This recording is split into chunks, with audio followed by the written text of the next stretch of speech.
여러분 안녕하십니까. 정격시사 고성국입니다. 네, 어제 국민의힘 전당대회가 막을 내렸습니다. 한동훈 후보가 당대표로 선출됐습니다. 오늘 함께 선출된 최고위원 중에 한 분입니다. 김재원 최고위원 스튜디오로 모셔서 당선 소감도 좀 들어보고 이후 당 운영에 대한 말씀도 듣겠습니다. 수요일에 만나는 코너 본격 토론.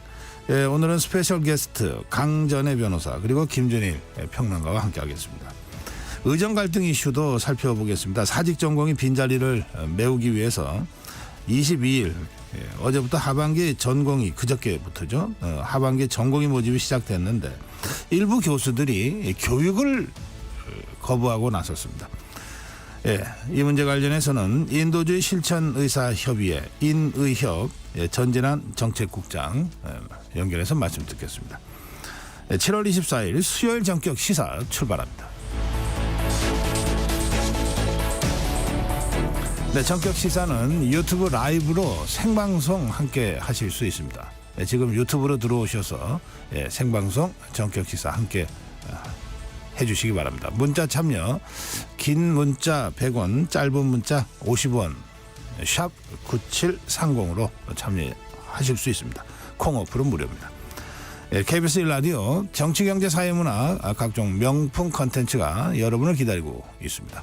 구독과 좋아요 그리고 댓글 참여로 함께 해주십시오.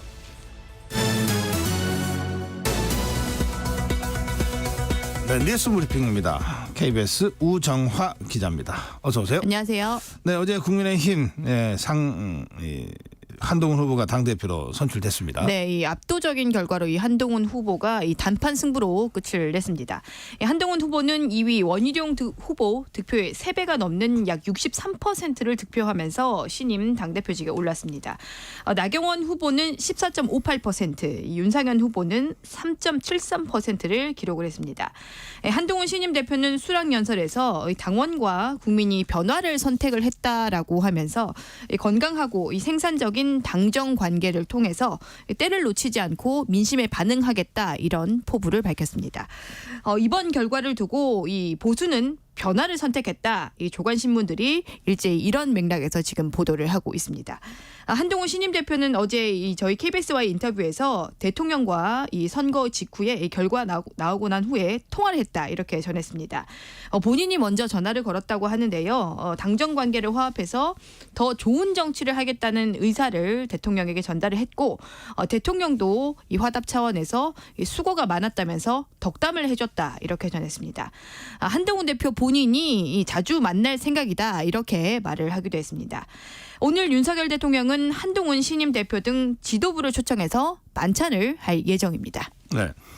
어제 최고위원들도 새로 선출됐는데요. 그 구성이 균형 있게 됐다 이런 평가도 있더군요. 네, 이른바 이 친한계 후보가 2명 이렇게 친윤계로 분류되는 후보가 2명 이렇게 됐다는 의미인데요. 이 먼저 최고위원회는 장동혁, 김재원, 인효환, 김민전 후보가 선출이 됐고 이 청년 최고위원회는 진종호 후보가 당선이 됐습니다. 장동혁, 진종호 이 최고위원이 친한계로 이 분류가 되죠. 이 2명에다가 이 한동훈 이 신임 대표가 한 명을 추가로 지명을 할 수가 있는데 이렇게 되면 이 새로운 지도부가 이 한 대표에게 힘을 실어줄 수 있다라는 분석이 나오고 있습니다. 한동훈 신임 대표는 오늘 아침에 현충원 참배로 공식 당무를 시작을 하게 됩니다. 네, 국민의힘 전당대회 관련된 소식은 잠시 후 전격 인터뷰 본격 토론 시간에 더 자세히 전해드리겠습니다. 다음 소식 가겠습니다. 오늘부터 이틀간 국회에서는 이진수 방통위원장 후보자 청문회가 예정돼 있죠. 네, 이 그동안 사실 통상 이 장관급 후보 장관급 청문회는 하루만 해왔습니다. 그런데 이번에 이례적으로 이틀을 잡았습니다. 이틀이 예정이 돼 있는데 야당이 철저히 검증을 좀 하겠다라고 하면서 이틀을 잡은 겁니다. 그만큼 지금 야당의 파상 공세가 예상이 되는 상황입니다. 네. 야당 의원들은 이 후보자의 MBC 재직 시절 노조 탄압 의혹 또 정치 편향 논란 등을 집중적으로 문제 제기를 할 것으로 보입니다. 국민의힘은 이런 야권의 움직임을 강하게 비판을 하고 있습니다. 특히 내일 야권이 방송4법을 국회 본회의에서 통과시킬 것으로 예상이 되고 있는데요. 이번 청문회에서도 이런 상황과 맞물려서 여야 간의 이 거센 충돌이 불가피해 보이는 상황입니다. 추경호 국민의힘 원내대표는 국민은 안중에도 없이 민주당이 언론 노조와 함께 방송 장악에 골몰하고 있다 이렇게 비판을 했습니다. 네. 이틀간 열리는 이진숙 방통위원장 후보자 청문회에는 또 많은 우리 국민들이 관심을 갖고 지켜보게 될 것 같습니다. 자, 얼마 전 경기도 양주 한 태권도장에서 태권도 관장의 학대로 5살 아이가 중태에 빠진 사건이 일어났는데 어제 이 아이가 숨졌다고요? 네, 그동안 깨어나지 못하고 산소 호흡기에 의존을 해 있었는데요. 어제 이 호흡기를 떼고 피해 아동이 숨졌습니다. 정말 좀 안타까운 일인데요. 이번 사건은 이 태권도 관장이 매트에 5살 아이를 거꾸로 세워놓으면서 일어난 일이었습니다. 어렵게 유족들이 저희 KBS와 인터뷰를 어제 했습니다. 네. 유족들이 바라는 건 제대로 된 수사와 처벌이라고 말을 했습니다. 숨진 아이의 이 외삼촌은 사고를 일으켰던 관장이 제발 합의를 좀 해달라라고 말을 했다면서 이런 말이 좀 먼저 나오는 건 정말 좀 아니지 않느냐라고 울분을 토하기도 했습니다. 법이 내릴 수 있는 최고의 형벌을 내려줬으면 좋겠다고 정말 말로는 다 표현 못할 슬픔을 토로를 하기도 했습니다. 피해 아동이 숨지면서 이 사건을 맡고 있는 검찰은 태권도장 관장의 혐의를 아동학대 치사 혐의로 변경을 할 예정입니다. 네. 자, 전자상거래 플랫폼 티몬 위메프가 이 판매 대금을 입점업체에 지급하지 못하는 상황이 벌어지고 있다고요? 예, 이 말씀하신 대로 위메프 또 계열사인 티몬이 이 두 곳에서 이 입점업체에 이 돈을 지급을 하지 못하는 상황이 지난 8일부터였습니다. 그러니까 지금 벌써 보름 넘게 대금 지급을 못하고 있는 상황입니다. 이렇게 제때 이 플랫폼으로부터 판매 업체들이 정산을 못 받다 보니까 일부 판매자들은 아예 이 상품 판매를 취소를 하기도 하는 상황입니다. 이렇게 되면 이미 이 물건을 샀던 소비자들은 돌연 이 상품 판매가 중단이 되니까 물건을 혹여 지금 또 못 받을 가능성도 있어서 이 소비자 피해도 우려가 되는 상황입니다. 지금이 휴가철이라 더 파장이 크다 그러는데 이건 왜 그런 거죠? 네, 이 말씀하신 대로 지금 휴가철인데요. 그동안 이 위메프 티몬에서 이 소비자들에게 좀 유명해졌던 계기가 숙박시설, 항공권, 놀이시설 등등 이런 분야에서 특가 할인을 많이 했었습니다. 그래서 소비자들에게 좀 인기를 끌었는데 이번에도 이 휴가철을 맞아서 휴가 대비 할인 상품들을 많이 팔았습니다.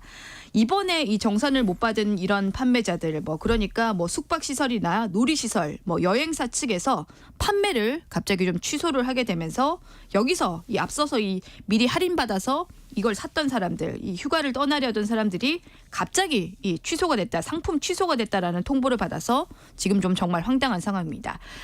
주요 여행사들은 일단은 출발이 임박한 상품은 계획대로 진행을 한다 이런 계획이지만 다음 달에는 미지수다 어떻게 될지 모르겠다 이렇게 하는 입장이어서 소비자들이 많이 불안한 상황입니다. 그렇군요. 예, 위메프 티몬의 입장은 나왔습니까? 네, 이 업체 측은 이 플랫폼 측은 이 다음 달부터 제3의 금융기관에 대금을 보관하는 새로운 정산 시스템을 도입을 하겠다라고 하면서 빠른 시일 안에 정상화하겠다고 강조를 했습니다.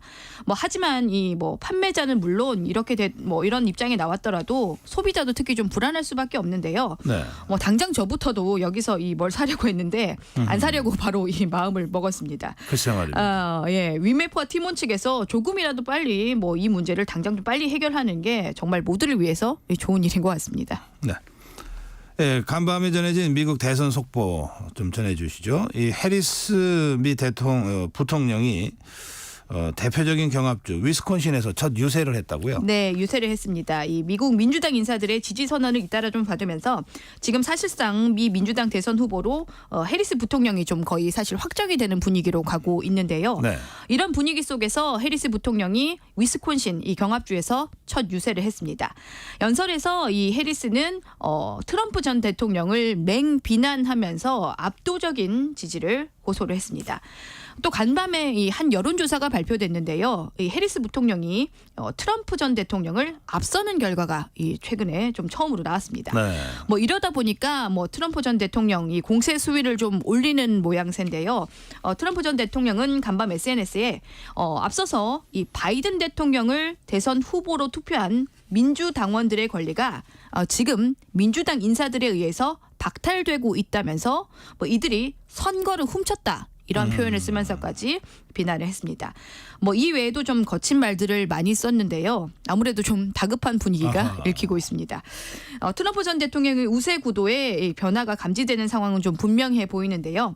이런 가운데 이 바이든 대통령은 현지 시각으로 오늘 이 코로나19 이후에 완치 이후에 이 대국민 연설을 하면서 자신의 사퇴 배경을 또 소상히 밝힐 계획입니다. 네.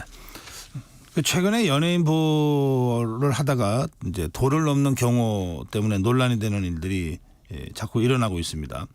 얼마 전에는 한 아이돌 그룹 경호원이 10대 팬을 폭행을 해서 뇌진탕 진단을 받았다는 주장까지 나왔습니다. 네, 이 그룹 그래비티라고 하는 그룹의 팬이라고 하는데요. 이 팬이 이 가수를 보려고 가까이 다가가면서 실랑이가 벌어졌다고 하는데 이 과정에서 이 사설 경호원에게 머리를 맞고 이 10대 팬이 뇌진탕 진단을 받았다고 합니다.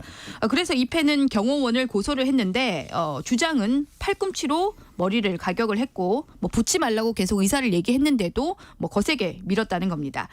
이 해당 경호원은 때릴 의도는 없었다라고 해명을 했는데 이 소속사 측에서 적절하지 못한 행동이 있었다면서 일단 사과를 했습니다. 네, 이런 일이 처음이 아니죠. 그 최근에 변우석 씨 출국길에서도 논란이 있었는데요. 네, 이 지난 12일에 있었던 일인데 뭐 요새 대세 배우로 불리는 변우석 씨가 이 홍콩으로 출국하는 길에 정말 많은 사람들이 몰렸죠.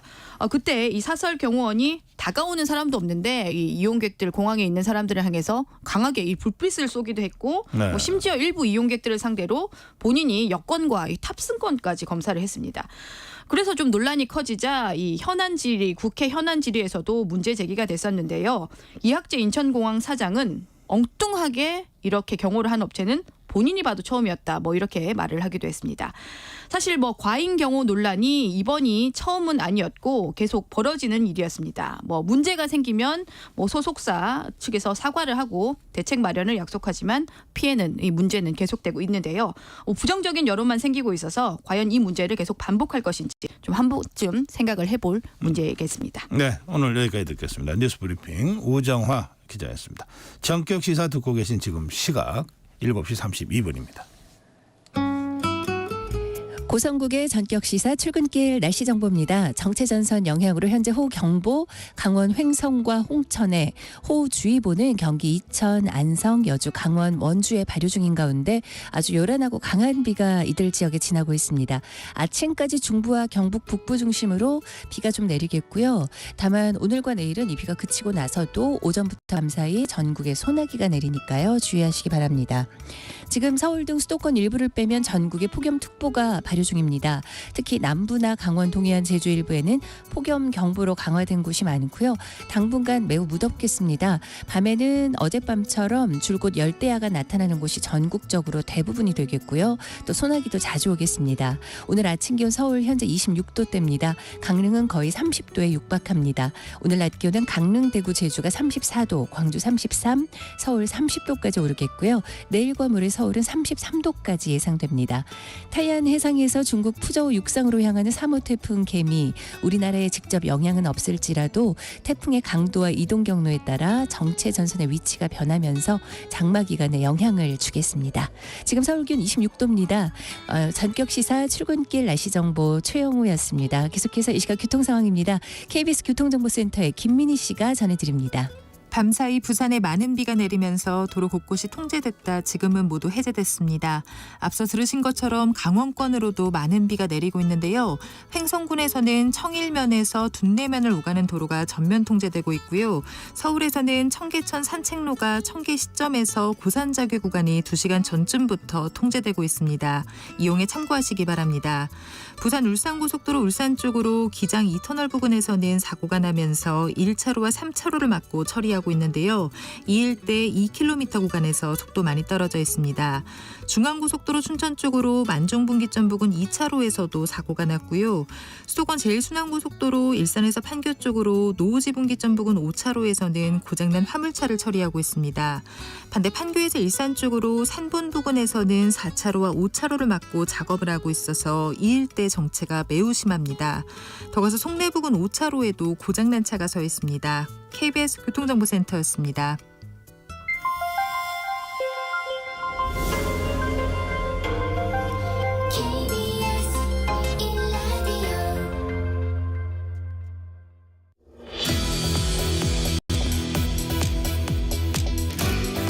네, 의대 증원 확대를 둘러싼 정부 의료계 갈등이 좀처럼 돌파구를 찾지 못하고 있습니다. 병원을 떠난 전공의들에 대해 일괄 사직이 처리됐는데, 자, 그러면 그 자리를 다시 채우기 위해서 전공의 모집을 다시 해야 되지 않겠습니까? 그런데 주요 병원 교수들이 이렇게 새로 들어오는 전공의들에 대해서는 교육을 하지 않겠다, 이렇게 거부 선언을 했습니다. 예, 상황이 점점 꼬여가고 있는 듯합니다. 이 문제를 오늘 좀 짚어보겠습니다. 인도주의 실천 의사협의회 전진한 정책국장 전화로 만나보겠습니다. 국장님 안녕하십니까? 네, 안녕하세요. 네, 저 전진한 국장님도 의사시죠?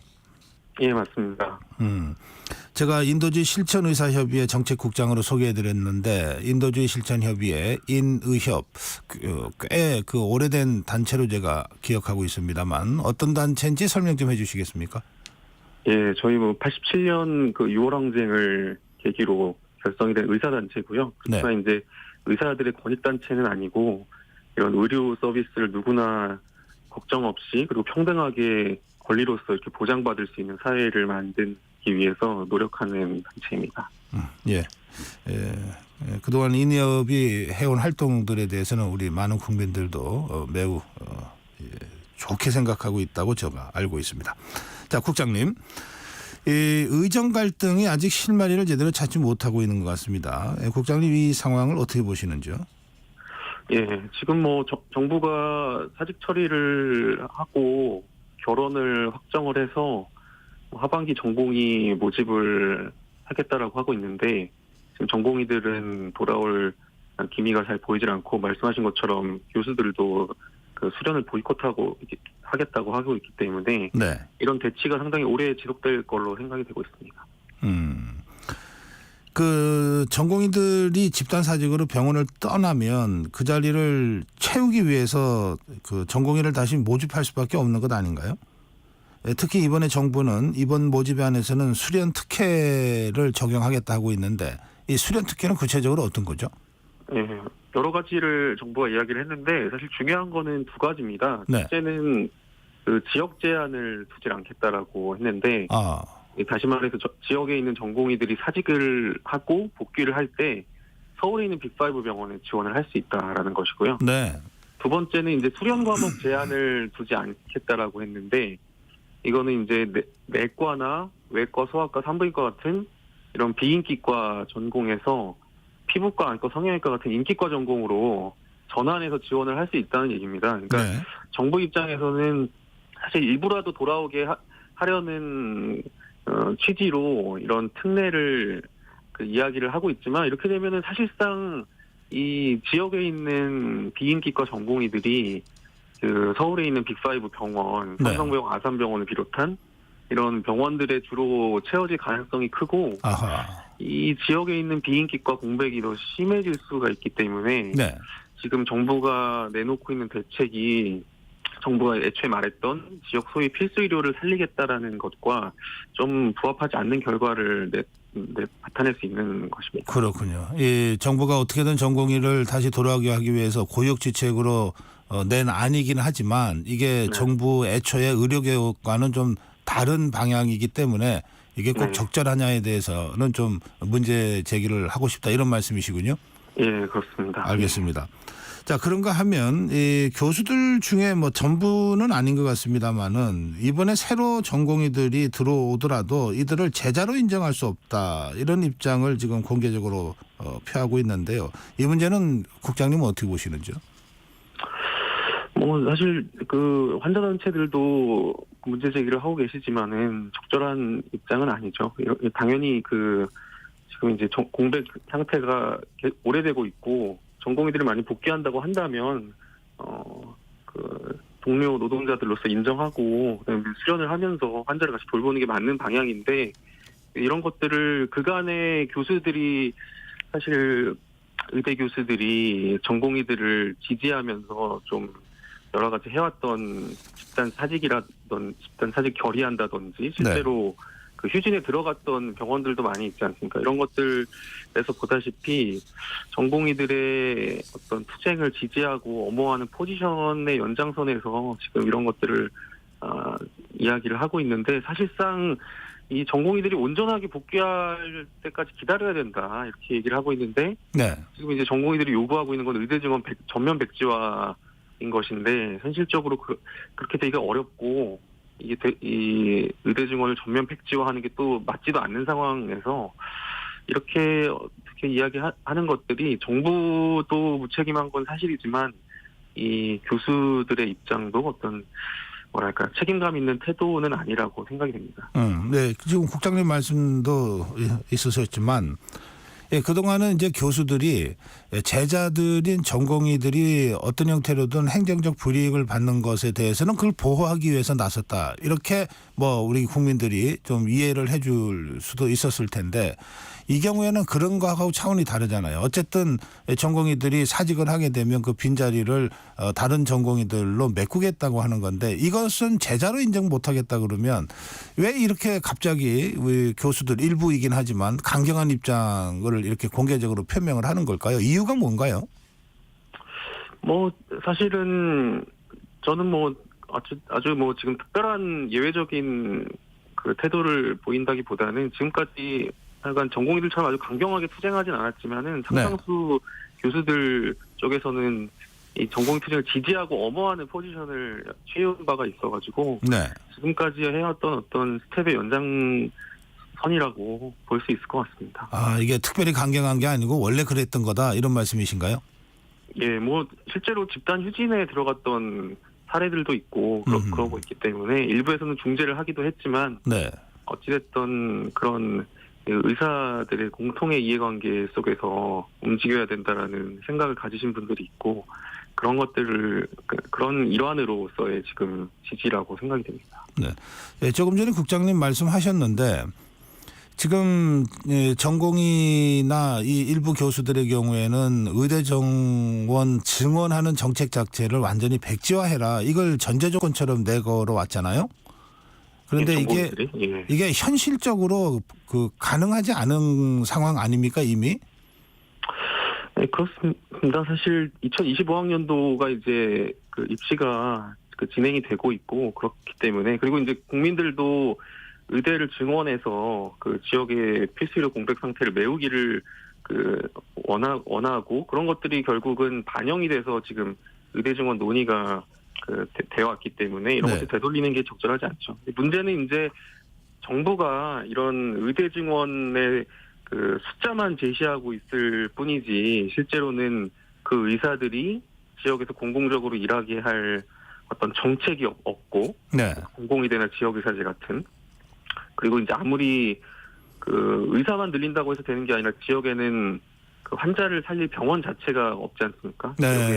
민간 병원들은 돈이 안 되고 들어서질 않는데 이런 데다가 정부가 공공병원을 늘리지를 또 않고 있기 때문에 그런 정부가 책임을 다하고 있지 않은 부분들 이런 부분들은 이제 문제가 되고 있지만 이런 공공적인 의료 시스템의 전환과 함께 의대를 늘리는 게 맞는 방향이라는 점에서 이런 의사들의 투쟁이 국민들로부터 어떤 지지를 받기가 상당히 쉽지는 않은 상황이라고 생각합니다. 알겠습니다. 지금 국장님 말씀하신 그 부분 있잖아요. 지역 의료를 진짜 살리기 위해서는 공공병원을 확대한다든지 하는 여러 가지 좀 정책들이 필요한데 정부의 의료개혁에는 그런 것들이 구체적으로 제시되어 있지 않은 좀 한계와 아쉬움이 있다. 이런 취지의 말씀이시잖아요. 예, 맞습니다. 그거 지금 의료개혁 특위가 있잖아요.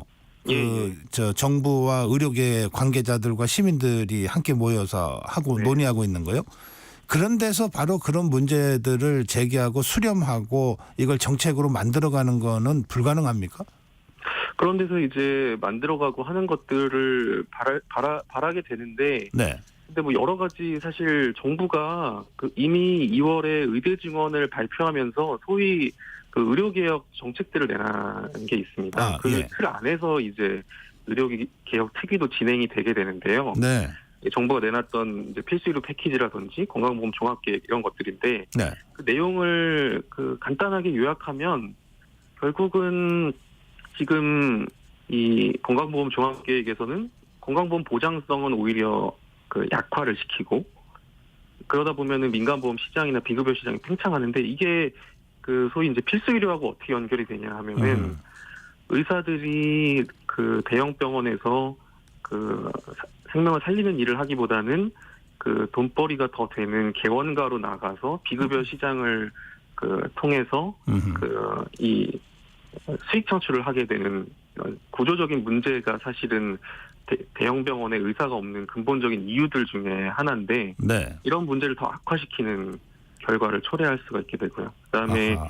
이 어떤 안전하고 효과가 있는 게 검증된 어떤 의약품이나 의료기기에 대한 규제를 해서 그 적절한 것들만 통과를 시켜야 되는데, 그렇지 않고 무분별하게 통과시켜서 비급여를 또 늘리거든요. 이런 것들도 또 그 의사들이 더 돈벌이에 집중하게 만드는 정책이 되는 건데, 이런 것들을 사실 의료개혁이라고 해서 내놓고 있는 게 사실상 의료 민영화에 해당하는 정책들을 내놓으면서 네. 이제 의사를 늘린다고 하는 거는 사실상 이 정부가 이 의대 증원이 대통령이 의료 산업을 위한 것이라고 얘기를 한 바도 있습니다. 그렇듯이 이제 지역 필수의료를 살리는 데 목적이 있는 게 아니라 이런 의료 상업화를 더 부추기고 있기 때문에, 이런 정책 틀 안에서 벌어지고 있는 어떤 의료 그 특위, 특히나 그 위원장이 바이오 제약 그 협회장이 이 의료개혁 특위를 맡고 있거든요. 네. 이런 상황에서 진짜로 국민들이 필요하고 지역 환자들이 필요한 의료개혁이 그 가능할 것인가, 이는 조금 의문 부호가 찍힐 수밖에 없는 것이죠. 알겠습니다. 지금 정부가 제시한 의료개혁은 이제 의대 증원을 증원하는 문제에다가 필수 의료 패키지까지 지금 제시가 돼 있는데, 그게 네. 지금 우리 그 국장님의 관점 또는 인의협의 관점에서 볼 때는 뭔가 좀 근본적으로 좀 문제가 있고 한계가 있는 아닌 것 같다. 이제 이런 취지의 이제 문제 제기를 하셨어요. 근데 그런 문제 제기까지도 이 그 의료개혁 특위를 통해서 이게 토론이 그 가능하지 않나, 저는 그런 질문을 여쭤본 건데요. 아, 예. 그런 그 이야기가 실제로 논의가 돼서 정말로 그 지역 필수의료를 살릴 수 있는 그 공공의료기관의 확충이라든지, 네. 그리고 그 의사들을 단순히 늘리는 것뿐만이 아니라 그 정말로 그 늘어난 의사들이 지역 공공의료기관에서 일할 수 있도록 하는 정책, 이런 것들이 나와서 이 한국의 시장 중심적인 이런 의료 시스템을 더 공공적으로 바꿔나가는데 네. 그 어떤 그 이런 거버넌스들이 기여를 하기를 저희도 그 바라고 있습니다. 그래서 실제로 그런 정책들을 정부가 내놓을 수 있도록 저희 단체들이나 시민사회도 계속 그 노력을 하고 있는데, 이제 정부가 그 만들어 놓은 거버넌스 자체가 아까 위원장을 그 제약 바이오 기업 협회에 그 수장으로 앉혀놓은 것처럼 거버넌스 자체가 기울어져 있고, 이런 한계 속에서 그런 것들이 가능하도록 하기 위해서는 국민들의 굉장히 많은 그 정부에 대한 그 감시나 비판이나 이런 것들이 많이 필요하지 않을까, 이런 생각이 듭니다. 알겠습니다. 예. 자, 국장님, 이제 그런 맥락에서 지금 저희가 그 인이협 정책국장 이 말씀을 지금 듣고 있는데요. 아까 그 교수들이 이번에 새로 충원되는 그 전공의들은 제자로 받아들일 수 없다, 이런 입장 표명한 것을 제가 이제 말씀을 들었는데, 네네. 이게 이제 일종의 그 보이콧 아닙니까? 그 교수들의 보이콧이 가시화될 경우에 법적 조치를 검토하겠다는 게 정부의 입장인데, 이게 어떤 조치가 가능합니까? 글쎄요. 사실 뭐 적용하기에 따라서는 여러 처분이 가능할 수 있는데 사실상 여지가 많을지는 조금 의문입니다. 교수들만 사실상 병원을 지키고 있는데 이런 법적 조치를 한다는 것이 또 뭐 어떤 사직이나 이런 것들을 또 집단 사직이나 이런 것도 주장한 바도 있기 때문에 네. 어떤 자꾸 이제 정부가 그 의대 증원 내놓고 이런 자꾸 억누르면 어느 정도 이게 해결이 될 것이다라는 식의 방향을 추구를 하고 있는데 이런 것들이 지금까지 잘 먹혀들지 않고 있지 않습니까? 그래서 네. 사실은 지금 필요한 거는 이런 강대강 대치를 정부가 계속해서 이어나가기보다는 그럼 전공의가 없는 상황에서도 병원이 정상적으로 하기 위해서 상업종합병원 구조개혁을 어떻게 할 것인지 아하. 그다음에 전문의 중심으로 병원이 어떻게 운영되게 할 것인지 이런 것들을 고민하는 게 더 중요하다고 생각을 하는데 사실은 그 병원은 전공의 없이도 잘 돌아가는 게 정상입니다. 왜냐하면은 네. 전공의는 수련생이거든요. 그렇죠.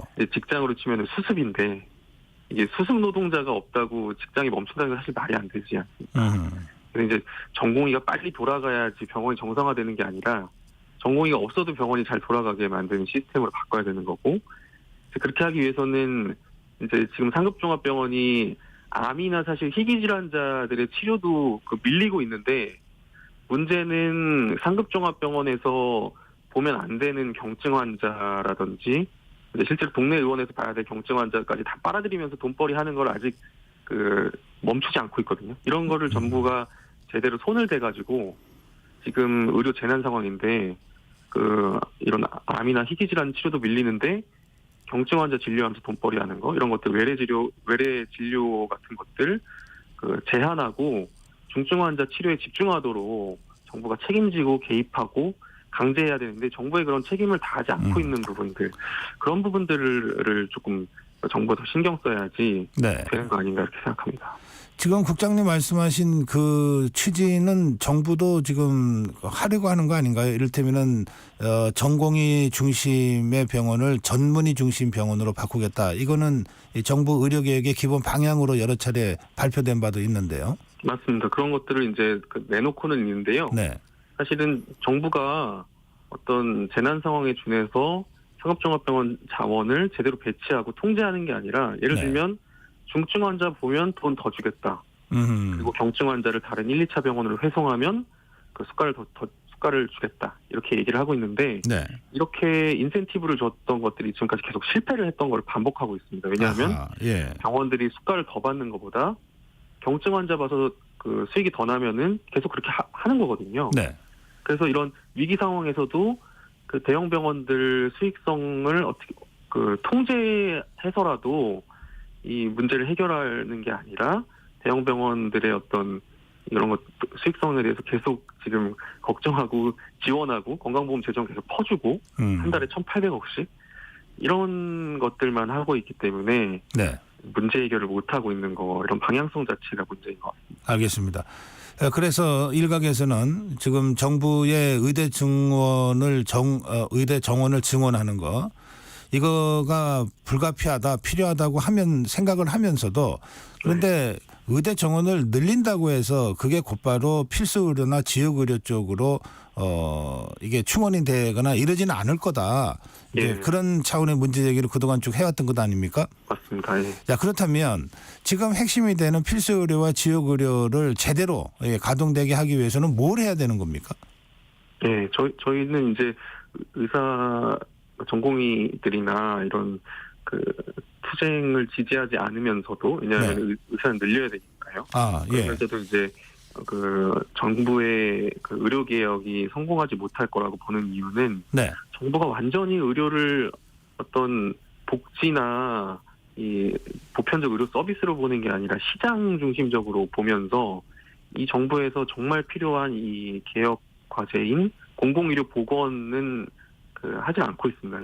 아예 공공의료라는 말 자체가 금기어가 되었을 정도로 이야기를 하고 있지는 않은데 네. 실제로는 지역에 아무리 의사를 늘려도 지역에는 환자를 살릴 병원 자체가 없고 왜 그러냐 하면은 민간 병원은 수익성이 낮아서 들어서지를 않고 아하. 일부 있는 민간 병원들도 지금 문을 닫고 있거든요. 네. 인구가 적고 그 수익성이 낮다 보니까 이런 곳들은 어쩔 수 없이 정부가 책임지고 공공병원을 늘려서 책임져야 되는 부분들인 거고요.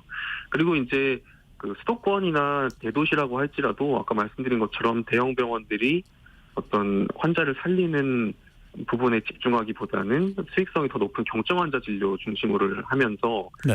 지역의 1, 2차 의원들에 있는 환자들까지 다 빨아들이고 있는 이런 이제 그 민간 병원이 95%인 그 수익성이 제일 운영 원리로 작동하고 있는 한국의 의료 시스템이 문제이기 때문에 네네. 의료 공공성을 강화를 해야 되고 그 늘어난 의사들이 지역의 공공의료기관에서 일할 수 있도록 하는 이제 공공의대나 지역의사제 같은 것들을 내놔야 되고 알겠습니다. 그다음에 이런 비급여 시장을 그 제한하고 이런 정책들이 필요한데 알겠습니다. 이런 문제 전혀 하고 있지 않은 게 문제입니다. 예, 이 의료의 공공성을 확대하는 방향으로 개혁이 돼야 된다. 이런 취지의 말씀으로 제가 듣겠습니다. 예, 네. 말씀 잘 들었습니다. 감사합니다. 인도주의 실천의사협의회 전진한 정책국장이었습니다.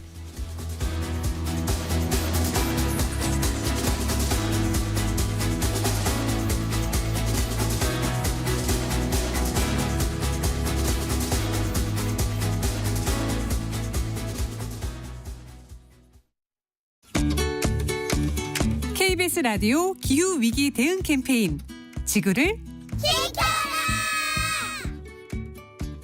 안녕하세요. 벨기에에서 온 환경 사랑하는 줄리안입니다. 환경 얘기하면 사람들이 조금 유난턴다 하면서 그런 뭐랄까 부정적인 댓글 많이 받을 거라고 예상을 하지만 저는 의외로 정말로 응원의 댓글 더 많이 받는 것 같아요. 그래서 그만큼 많은 사람들은 요새는 정말로 환경에 대한 관심이 많구나 라는 것은 전 온몸으로 느끼고 있어요. 핸드폰 되게 많이 하잖아요. 그래서 우리가 다 함께 알고리즘을 조금 더 친환경으로 바꾸는 것을 함께 했으면 좋겠습니다. 그래서 여러분들이 너무 막 슈퍼카 타고 다니고 막 과소비하는 사람들에게 좋아요 누르는 것보다 좀 더 환경적인 그런 컨텐츠에서 좋아요 누르고 댓글 누르고 하는 게 굉장히 좋을 것 같아요. 그래서 이 프로그램도 너무 취지 좋기 때문에 KBS 게시판에 이런 거 해서 너무 좋다 이런 얘기 한다거나 하시면 확실하게 더 컨텐츠 많아질 거기 때문에 손가락으로 알고리즘 조금 더 친환경적으로 바꿨으면 좋겠습니다. 해외에서 그런 평가를 봤을 때 한국인 특히 기후변화에 대응해서는 거의 골칫골이거든요. 한국은 산유국 같은 등급이고 러시아보다 밑에 있어요. 그래서 저도 되게 놀라웠던 건데요. 특히 온도도 되게 중요한데 한국은 되게 한여름이면은 너무 추워서 막 따뜻한 옷 입고 껴야 되고 겨울에는 또 너무 더워서 막 거의 반팔로 입어야 될 정도이기 때문에 여러분 집에서 19도로 돼 있으면 22도 돼 있으면 23도 하시는 거 어떨까 생각하고요. 겨울에는 우리가 옷 하나 더 입고 그리고 보일러 1도 줄이는 것은 함께 동참하면 너무나 좋을 것 같습니다. 뜨거워지고 있는 지구. 지금 우리의 문제입니다. KBS 라디오 기후위기 대응 캠페인 지구를 지켜라 였습니다.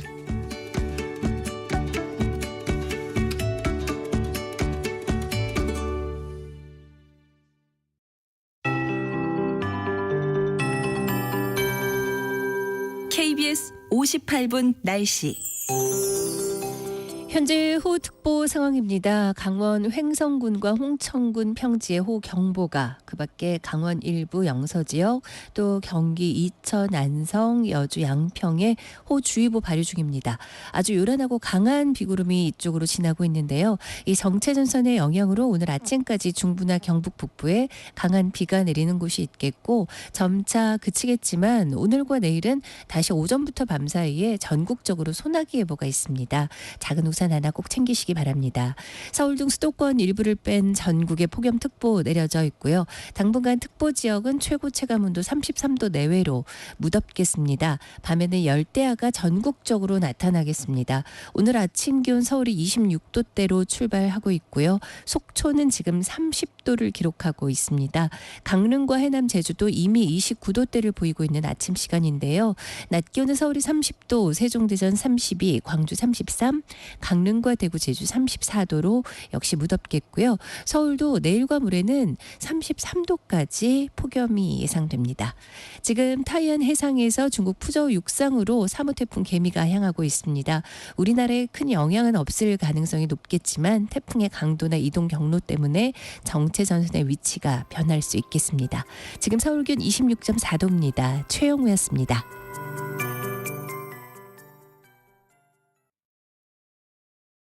정성을 다하는 국민의 방송 KBS가 8시를 알려드립니다. AM 711kHz, FM 97.3MHz, KBS 1라디오입니다. HLKA.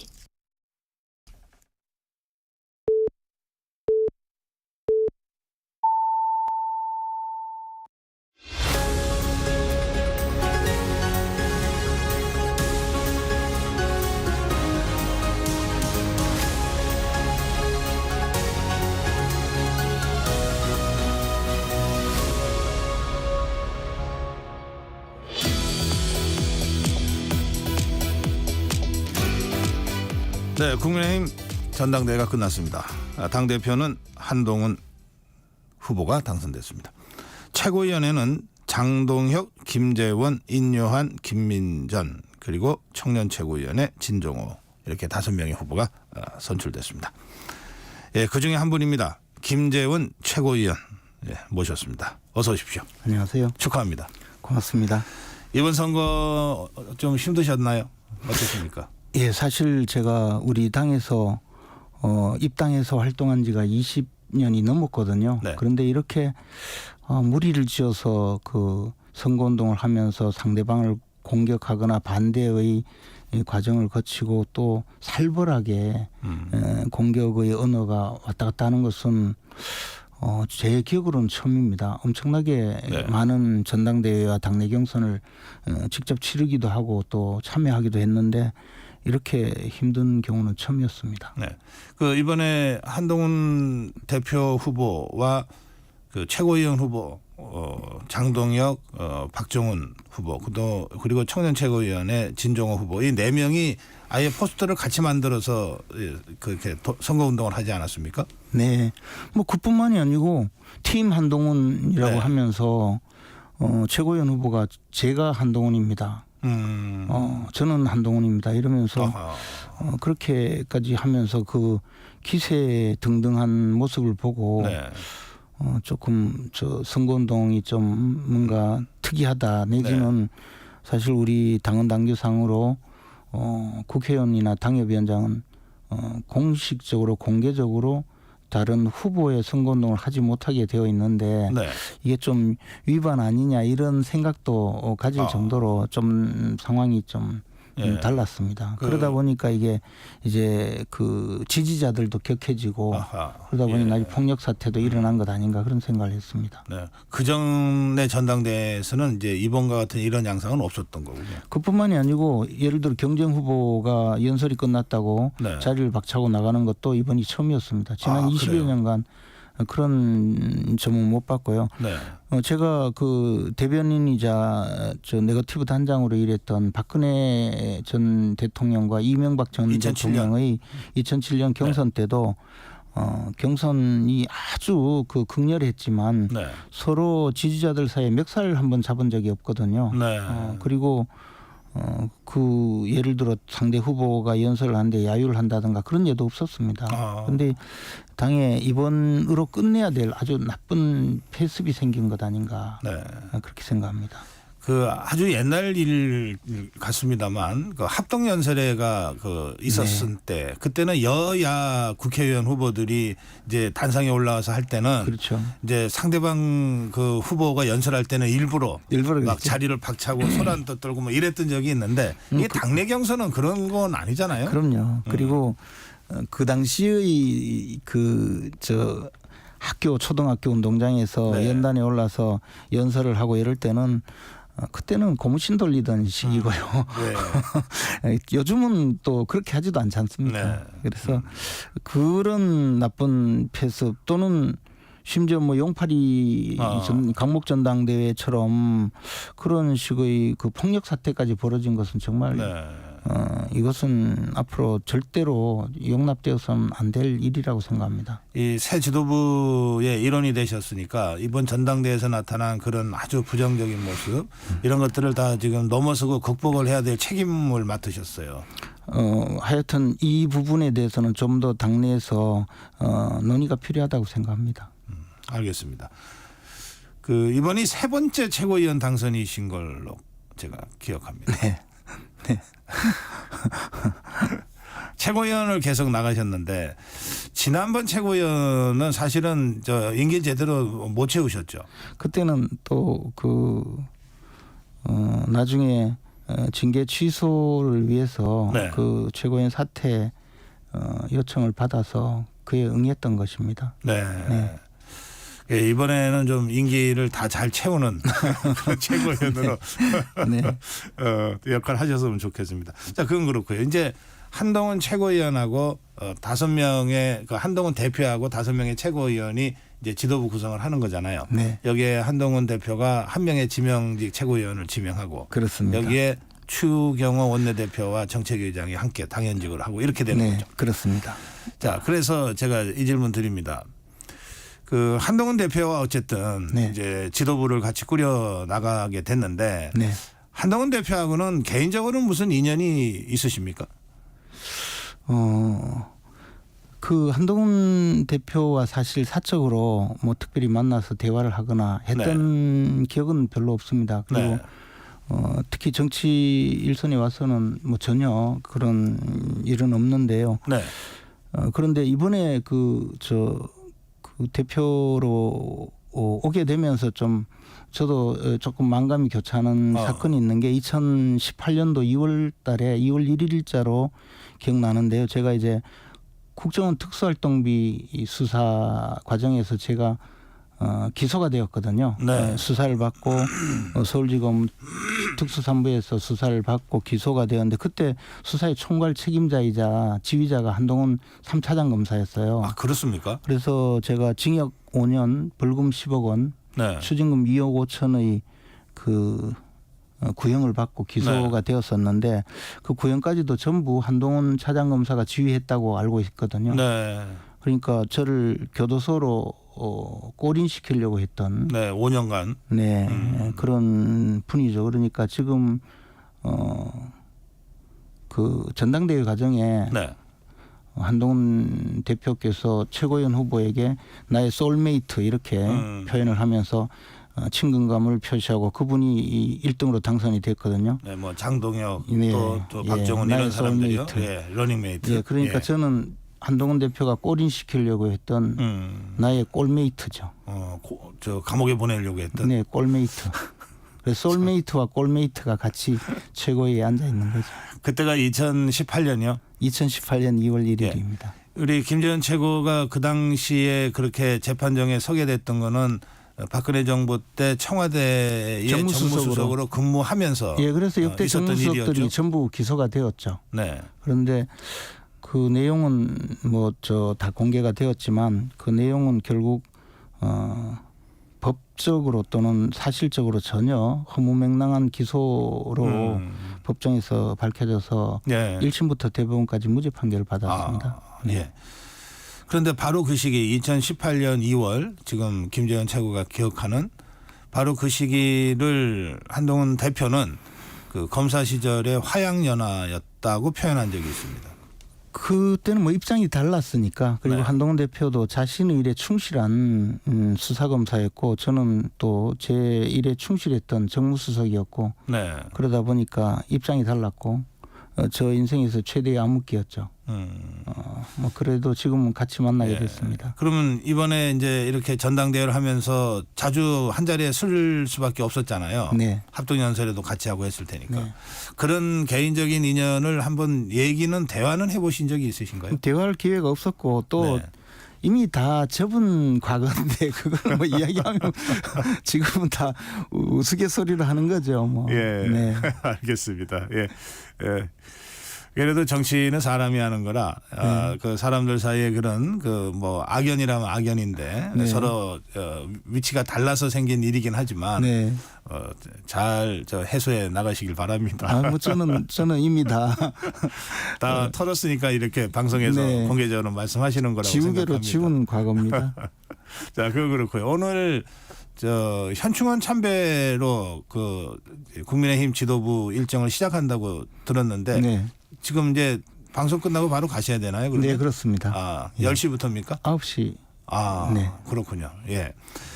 그리고서 오늘 저녁에 윤석열 대통령과의 만찬이 있는 걸로 발표가 됐습니다. 예, 아직까지 저는 사실 개인적으로는 통보받지 못했는데 언론에 네. 그 보도된 거 보면 뭐 그런 일정이 있는 것 같습니다. 네. 네. 역시 그 대통령과 당의 관계를 가장 많은 분들이 이제 관심을 갖고 보고 또 좀 걱정도 하고 있는 것 아닙니까? 그렇습니다. 그거 어떻게 전망하세요? 일단 이 문제는 과거 다른 당대표와 대통령과의 관계는 이 업무적으로 많이 빚어진 관계인데 네. 이 문제는 어쨌든 대통령과 또 그 한동훈 대표가 20여 년 이상의 한 가족과 같은 그런 가까운 사이였거든요. 그리고 최고로 신뢰하는 사이였기 때문에 이 문제를 해결하는 것도 무슨 일로서 해결할 것이 아니고 한동훈 대표께서 그동안의 신뢰를 회복하는 개인적인 노력이 먼저 필요하다고 봅니다. 예, 그리고 오해한 것이 있으면 오해를 좀 푸는 것이 필요하고요.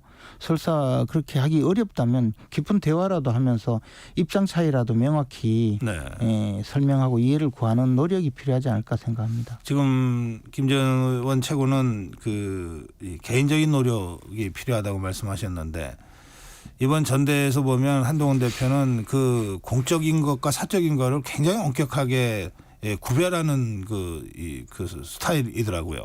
근데 이제 정치라는 게 개인적인 활동도 정치인이 되면 그게 다 공인이라고 해서 공적인 행동이 되거든요. 그렇죠. 그래서 국회의원은 출퇴근 시간이 따로 없어요, 사실. 그리고 당대표이시고 대통령이기 때문에 모든 행위가 공적인 행위예요. 그래서 사적인 게 있을 수가 없죠. 오늘 저녁에 만찬을 한다면 그냥 단순히 개인끼리 만나서 밥 먹는 게 아니지 않습니까? 온 국민이 관심을 갖고 그 사이에서 무슨 대화가 오가는지 분위기는 어땠는지 관심을 갖는 공적인 행사거든요. 그냥 음식을 입에 넣는 행위가 아니단 말이죠. 그래서 이 문제는 지극히 공적이고 어떻게 보면 우리 국민의힘이라는 여당의 앞으로 향후 앞날을 결정할 수 있는 중요한 그런 모티브가 될 수도 있는 사안이고 한동훈 대표의 정치인으로서의 향후 여러 가지 전망, 자신의 또 행로 그리고 미래에 대한 자신의 그 꿈을 실현할 수 있는 그런 최소한의 전제 조건이 될 수도 있는 아주 중요하고도 너무나 명백한 공적인 행위라고 생각합니다. 알겠습니다.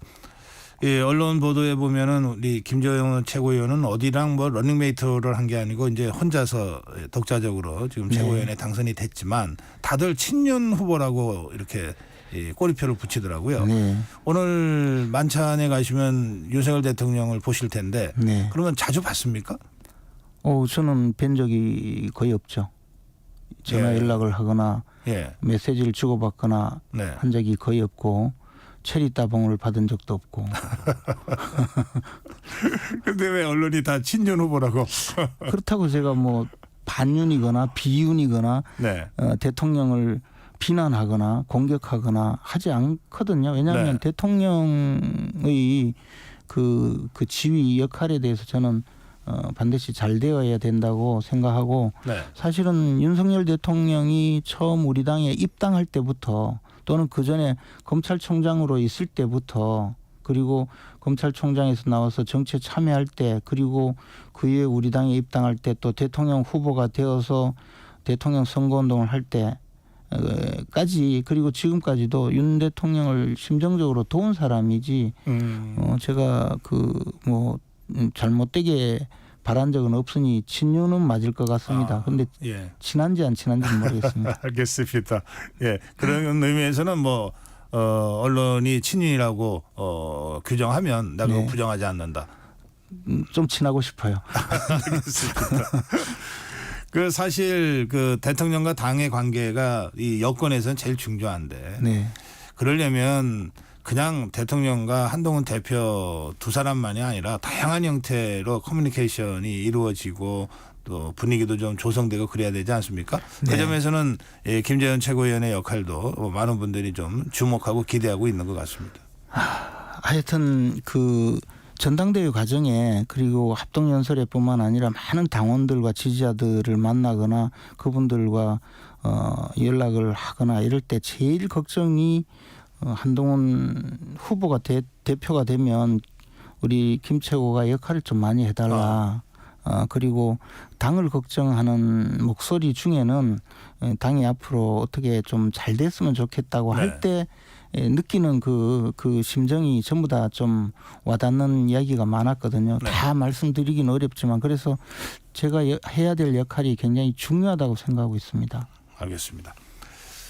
그 해병대원 특검법 네. 그리고 지금 한동훈 대표는 공약으로 제3자 특검을 주장을 해놓은 상태 아닙니까? 네.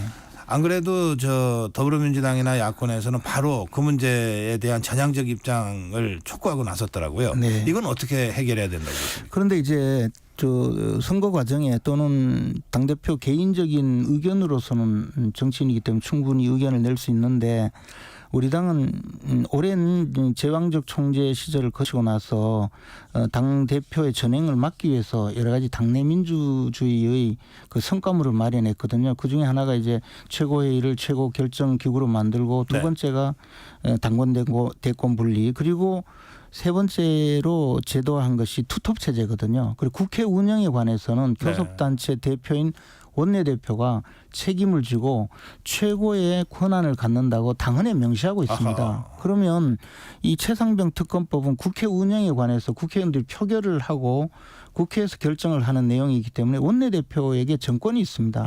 그리고 그 방향 그러면 어떻게 대처할 것인지를 의원총회에서 최고 의사결정기구로 마련을 해놓았거든요. 네. 그러면 당대표라고 해도 국회 운영에 관해서는 원내대표의 권한을 침범할 수도 없고 당대표의 의사와 원내대표의 의사가 다를 때는 원내대표의 의사가 우선하도록 되어 있습니다. 아, 그래요? 네, 그래서 이 문제를 지금까지 정치인으로서 의견을 내는 것까지는 괜찮지만 이제 네. 당의 당무를 집행하는 입장에서는 원내대표와 협의를 하고 의사가 다르다면 원내대표의 의사에 따라야 되고 만약에 네. 이것이 의원총회에서 이미 결정이 되었다면 이견을 말하는 것도 굉장히 조심스러워해야 될 사안이라고 봅니다. 아, 그렇군요. 알겠습니다. 그러면 한동훈 특검법 지금 야권에서 네. 지금 추진하겠다고 하고 있는데 그 문제에 대해서는 어떻게 대응해야 됩니까? 그런데 이제 한동훈 대표에 대해서 이미 고발을 했지 않습니까? 그러면 네. 수사기관에서 수사를 할 텐데 네. 예를 들어 특검이라고 하는 것은 수사기관에서 불공정하게 수사를 하거나 또는 수사가 잘 안 될 거라는 것이 너무나 명백한 경우에 또는 그것을 넘어서는 아주 예외적인 상황에서 특검을 논의하는 것인데 이것은 네. 그럴 이유가 하나도 없는 사안이죠. 네. 고발을 했으면 수사기관에서 수사를 하면 된다고 봅니다. 이것은 우리 당과 또 한동훈 대표 개인 더 나아가서 이 정부 전체에 대해서 네. 공격하려는 의도 더 나아가서 조국 대표가 자신을 수사한 한동훈 대표에 대해서 안가품을 하려는 그런 목적이 가장 강하다고 봅니다. 예. 조국 대표는 저한테 오셔서 네. 제가 꼴메이트인데 저한테 이야기 좀 들어보고 이제 그런 옛날 생각을 하면 안 돼요. 정치하는 분이. 그래요. 예. 예, 조국 대표한테 제안을 하신 거네요. 조국 대표도 꼴메이트죠. 예. 그 어제 그제 그 검찰이 네. 김건희 여사를 소환 대면 조사를 했습니다. 근데 네. 이 문제 관련해서 장소가 검찰청사가 아니었다고 하는 네. 이유로 이 국민 눈높이에 좀 맞지 않는다. 뭐 네. 이런 비판적 지적도 야권만이 아니라 여권 내에서도 있는 것 같고 어제 한동훈 대표도 예. 그 국민 눈높이를 강조했습니다. 어떻게 생각하십니까? 근데 기본적으로 우리가 이제 이 청탁금지법 이른바 김영란법이 처음 도입되게 된 것도 공무원이 대가성 없는 금품을 받아도 처벌을 못하는 이른바 스폰서 검사 사건에서 비롯됐잖아요. 아, 예. 그래서 공무원이 대가성 없는 금품을 받아도 처벌하게 하자는 거였고 공무원의 부인이 금품을 받은 것까지는 처벌 대상으로 넣지 않았어요. 그럼 이 기본적으로 이 사안에 대해서는 법이 없는 거거든요. 처벌 규정이. 네. 그럼에도 불구하고 수사를 하라고 해서 떠밀려서 지금까지 수사를 해온 것인데 그 과정이 또 왜 검찰청에 부르지 않았느냐 이걸로 수사 자체를 문제 삼는데 사실 대통령 영부인은 대통령 경호법에서 경호를 받는 분이고 하니까 적절한 수준의 그 수사의 방향은 검찰이 정할 수가 있습니다. 그리고 과거에 네. 수없이 많은 이런 사례가 있거든요. 네. 뭐 호텔방에서 조사한 적은 없습니까? 저도 검사 시절에 그런 조사 많이 했거든요. 다만 요즘에는 그런 게 좀 드물다. 또는 더 나가서 왜 대통령 영부인이라고 특별 대우했느냐 이런 논인데 그것도 수사의 필요성 내지는 알겠습니다. 수사 과정에서의 판단이라고 생각합니다. 알겠습니다. 시간이 다 돼서 새 지도부로서의 각오 한 말씀 듣고 마무리하겠습니다. 우리 당이 그 국민들께 걱정을 많이 끼치고 있고 한편으로 총선에서 아주 크게 패배하고도 아직 전열을 정비하지 못하고 있다는 그런 반성적인 고려도 해야 될 상황이라고 봅니다. 저는 당 지도부로서 우리 당이 전열을 재정비해서 이제 제대로 야당의 부당한 공세에 맞대응하고 내부적으로 정말 안정적으로 당이 운영하도록 제 역할을 다할 생각입니다. 예, 오늘 말씀 잘 들었습니다. 고맙습니다. 고맙습니다. 네, 국민의힘 김재원 최고위원이었습니다.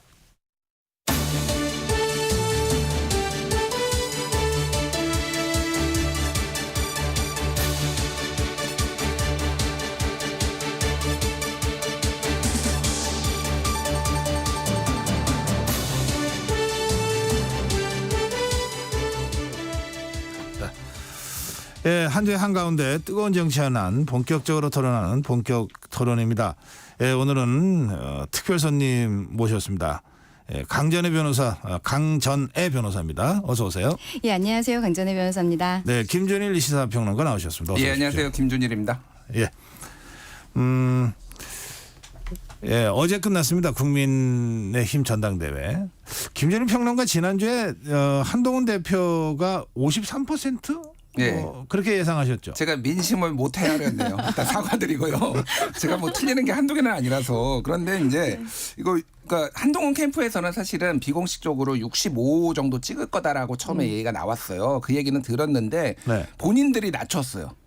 마지막에 의원 뭐 패스트트랙 뭐 공소 취소 막 이런 논란이 있으면서 한 55 정도 나오는 거 아니야? 요 정도 얘기가 이제 나오더라고요. 그래서 한 53 저는 뭐 이게 받고 53이 지난번에 김기현 대표가 받은 게 53이거든요. 예. 그래서 저는 이 정도로 좀 압도적인 거를 보여줄 줄 몰랐다 이렇게 생각을 합니다. 그래서 이준석이 43 그리고 그러니까 뭐 이제 반올림하면은 그리고 김기현이 53. 한동훈이 63. 그럼 다음 당대표는 73이 되지 않을까? 뭐 그렇게 생각을 해보면 점점 올라가고 있어요.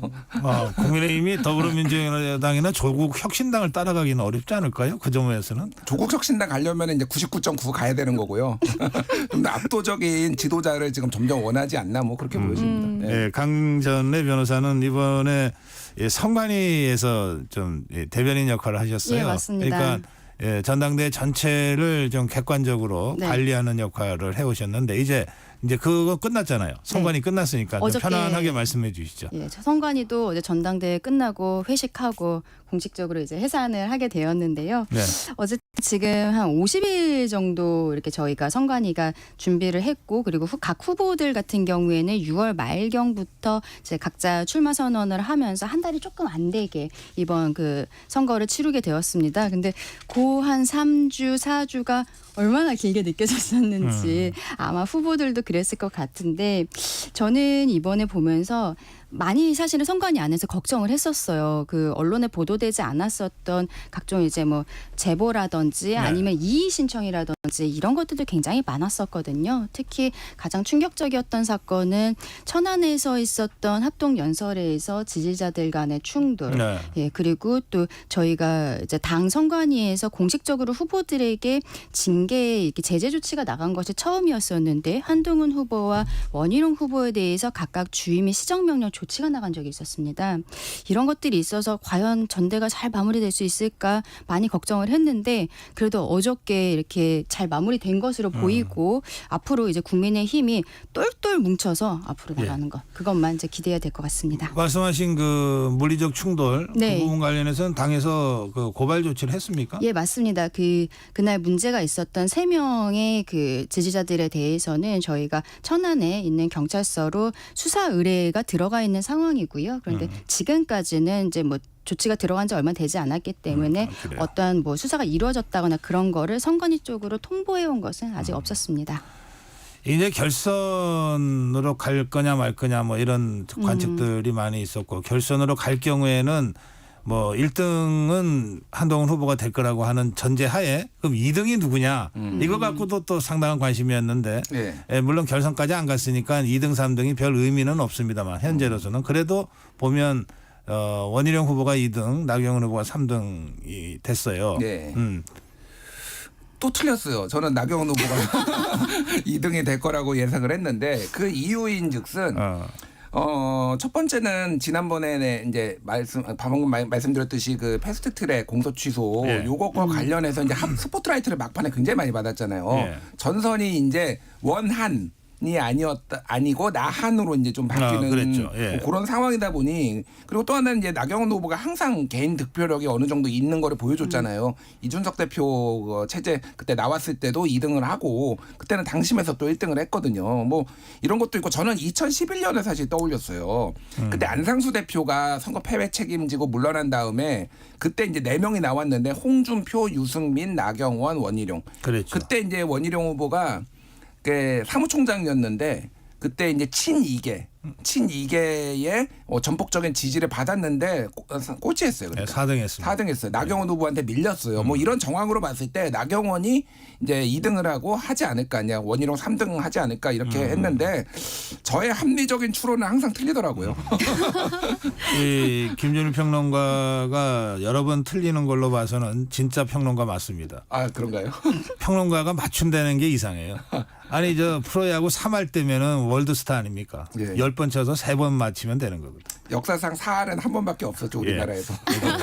같은 이 동업자인 평론가 입장에서는 이 예측을 틀린 평론가에게 제가 한마디라도 더 거들어드리고 싶어서 좀 실없는 말씀을 드렸어요. 김준일 평론가님 얘기하신 게 꼭 틀린 것은 아닌 게 나경원 후보가 당내에서는 3위로 나왔지만 사실 국민 여론조사에서는 또 2위였었단 말이죠. 근데 합계를 다 내보니까 원희룡 후보가 2등이 되고 나경원 후보가 3등이 된 것이었는데 이 부분이 지금 김준일 평론가님께서 짚어주셨던 아무래도 패스트트랙 이슈가 오히려 당내 지지자들은 마음을 좀 바꾸지 않은 부분이 있고 국민들께서는 나경원 후보에게 조금 더 마음을 주신 것이 아닌가 그렇게도 볼 수 있을 것 같습니다. 자, 이제 이 새 지도부가 일단 출범을 했어요.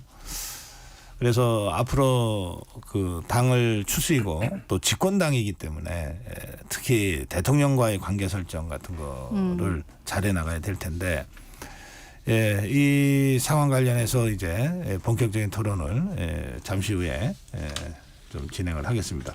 짧게 잘 될 것 같습니까? 어떨 것 같습니까? 그 느낌만 좀 우선 두 분께 듣고 싶어요. 잘 될 것 같아요? 잘 돼야죠. 아니 잘 돼야죠가 아니라. 네, 저는 근데 이제 잘 돼야죠는 잘 안 될 것 같다는 느낌이 좀 있다는 뜻인데요. 일단은 최상병 특검에 대해서 지금 이제 다시 재의결을 해야 되는 과정이고 그리고 한동훈 후보가 본인이 출마 선언을 하면서 들고 나왔던 제3자 특검이 있었기 때문에 그래요. 여기부터 봐야 될 것 같습니다. 잘 될 것 같아요? 가시밭길이다. 저는 뭐 잘 된다 못 된다보다도 진짜 험난할 것 같아요. 대야 관계, 대용산 관계, 당내 역학 관계 이게 보통 일이 아니에요. 네, 일단 여기까지 듣고 다시 진행하겠습니다.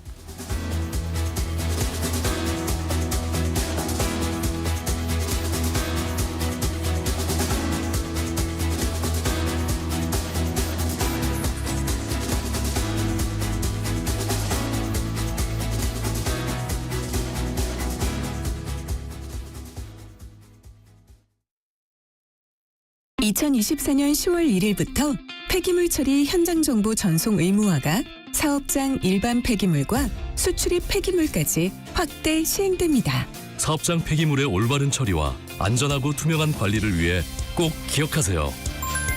폐기물 수집 운반자는 차량의 실시간 위치 정보를, 폐기물을 처분하거나 재활용하는 자는 반입된 폐기물의 중량과 함께 촬영된 영상 정보를 실시간으로 전송해야 합니다. 보다 자세한 사항은 폐기물 처리 현장 정보 관리 시스템 홈페이지를 참고하세요. 이 캠페인은 환경부와 한국환경공단이 함께합니다. 잠시 후 8시 반부터 일부 지역국에서는 해당 지역 방송을 보내드립니다. 워렌 버핏은 가치 투자, 필립 피셔는 성장주 투자, 피터 린치는 장기 투자. 방법은 달라도 목표는 하나. 성기영의 경제쇼가 성공의 길로 안내합니다. 깊이 있게, 명쾌하게, 지금 이 시대 경제에 관한 모든 것을 알려드립니다. 평일 오후 4시 5분 성기영의 경제쇼와 함께하십시오.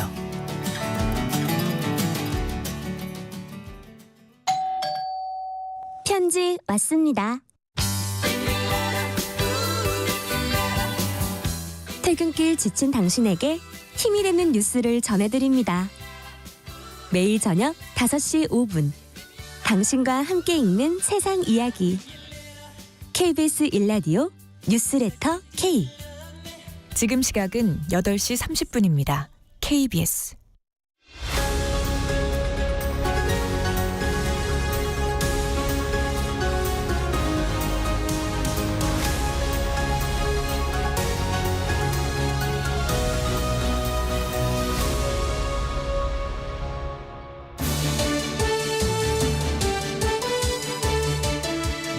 이 전당대회를 보면서 전당대회 후가 더 걱정된다는 분들이 많으셨는데 어제 국민의힘 전당대회 현장을 보시면 이렇게 치열하게 경쟁을 해도 일단 끝나면 또 하나가 돼서 가는구나. 이게 정치구나. 그런 느낌을 받으신 분들도 계실 겁니다. 자, 그런데 그런 중에도 아주 미묘한 느낌의 뉘앙스의 차이 같은 게 있어요. 윤석열 대통령의 축사에서는 원팀을 강조했는데 건강한 당정관계 한동훈 대표의 이 발언은 그냥 원팀하고 조금 느낌이 다르잖아요. 어떻게 보셨습니까? 앞으로의 그 대통령과 당의 관계. 어제 이제 행동에서 좀 주목된 것과 이제 워딩에서 주목된 게 두 가지가 있었는데 말씀하셨다시피 대통령은 이제 원팀 얘기하고 뭐 운명 공동체 얘기했잖아요. 사실 지난번에도 얘기하고 연찬회 때도 얘기했어요. 근데 좀 다르게 들리더라고요. 그냥 좀 절박한 원팀, 절박한 운명 공동체 이런 느낌이 들었고. 국민 눈높이 특히 얘기했잖아요. 네. 민심과 국민 눈높이. 저는 국민 눈높이가 원래 한동훈 대표가 자주 쓰는 단어기는 한데 지난번에 김건희 여사 그 명품백과 관련해서 그때 얘기했던 게 국민 눈높이였고 그 갈등 관계가 지금 최근에까지 이제 다시 수면 위로 올라왔잖아요.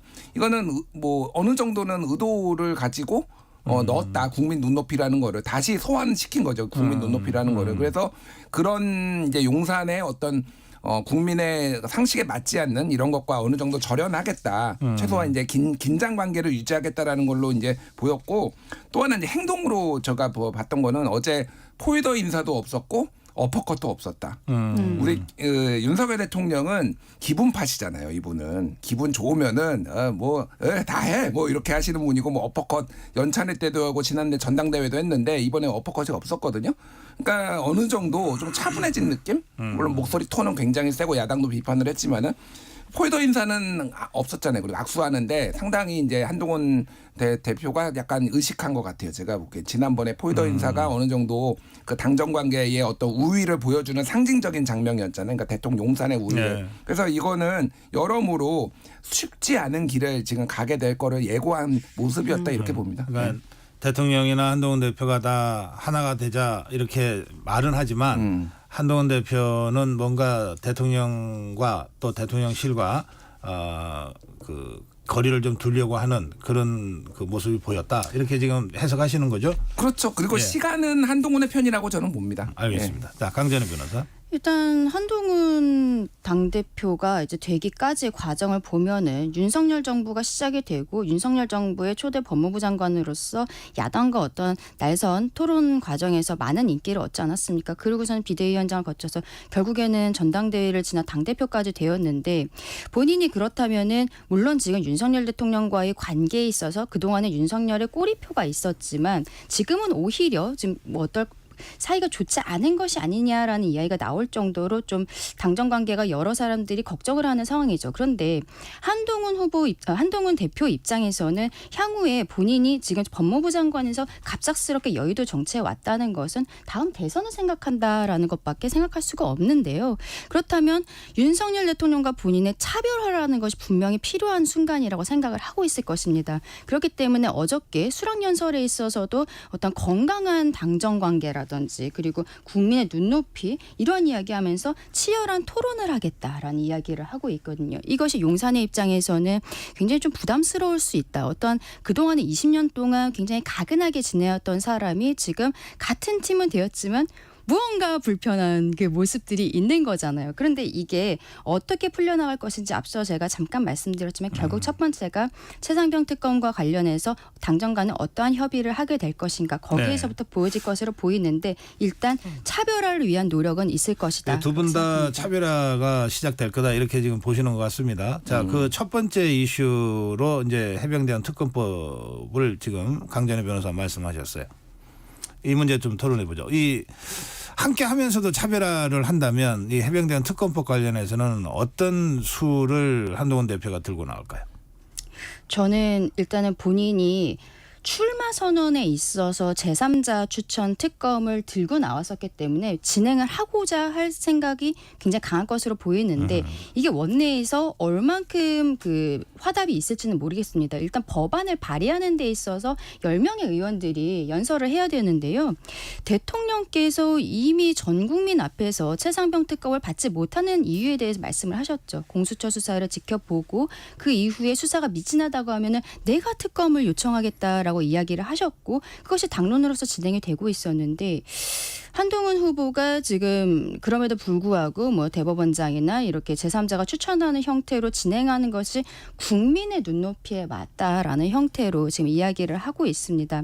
그런데 저는 여기에 있어서 결국에는 법안을 발의할 때 10명의 의원들이 이름을 넣어야 되는데 이 이름을 넣을 만한 의원들이 몇 명이나 있을까? 장동혁, 뭐 박정은, 진종호 그리고 뭐 한두 명 정도 이외에 결국에는 이름을 올린다는 것 자체가 용산과 각을 세우겠다고 본인이 아예 내놓고서는 이야기를 하는 게 되잖아요. 그렇다면 아직 3년이 남아있는 이 대통령의 임기 속에서 한동훈 대표와 용산 간의 이 어떠한 알력 다툼 제대로 된 당정 협력이 되지 않고 한동훈 대표가 어떠한 좀 일방적으로 진행을 하겠다라는 형태로 만약에 진행을 했을 때 저는 법안에 이름을 올리는 의원 자체를 찾기가 어려울 수도 있다라는 생각이 하려고 하겠지만 잘 안 될 거다 이런 네. 말씀이시죠? 예. 앞에 이제 인터뷰 나오셨던 김재원 최고가 여러 얘기를 하셨는데 이건 원내대표의 몫이다. 이미 이제 싹 선을 그었잖아요. 네.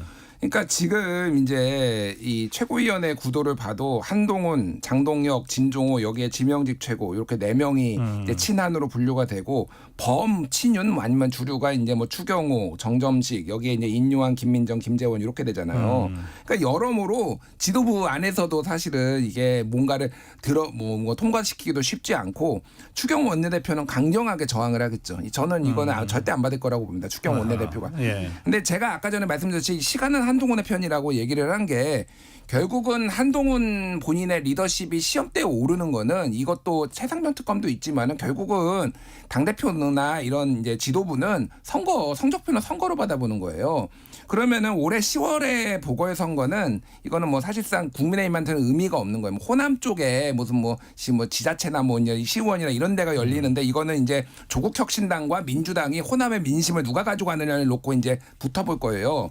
그런데 내년 4월 보궐선거는 다를 겁니다. 네. 그러니까 여러 가지가 있는데 지금 서울시 교육감 조희연 대법원이 만약에 확정 판결이 올해 나오면은 내년 거기에 들어가거든요. 물론 당에서 공식적으로 뭐 추천하는 건 아닐지어도 여러모로 판이 커지면은 자 4월 보궐선거를 앞두고 안 할 수가 있을까요, 이거를? 당에서도 그때는 기류가 바뀔 거라고 보고요. 그래서 저는 지금 최상병 특검을 바로 추진할 가능성은 별로 없다라고 봐요.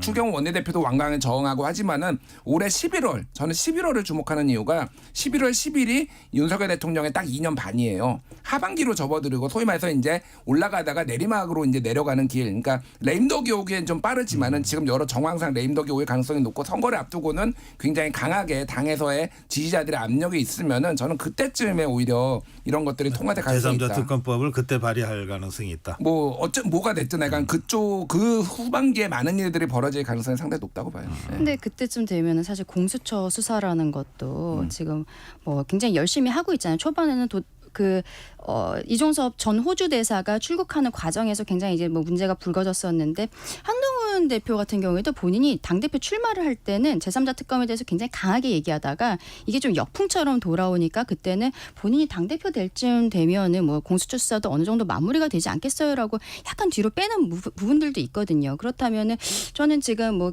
평론가님께서 11월 얘기를 하셨는데 지금 7월인데 그 전에는 공수처 수사가 어느 정도 마무리가 돼서 또 다른 국면이 펼쳐질 수도 있을 것 같다라는 생각도 합니다. 근데 이게 중요한 거는 민심과 국민의 눈높이라고 지금 한동훈 대표가 얘기를 했잖아요. 그러면은 제가 이제 물어보고 싶은 거는 공수처 수사 결과가 나오면 어떻게 나올지는 좀 모르겠습니다만은 국민들이 그러면 특검 안 해도 돼.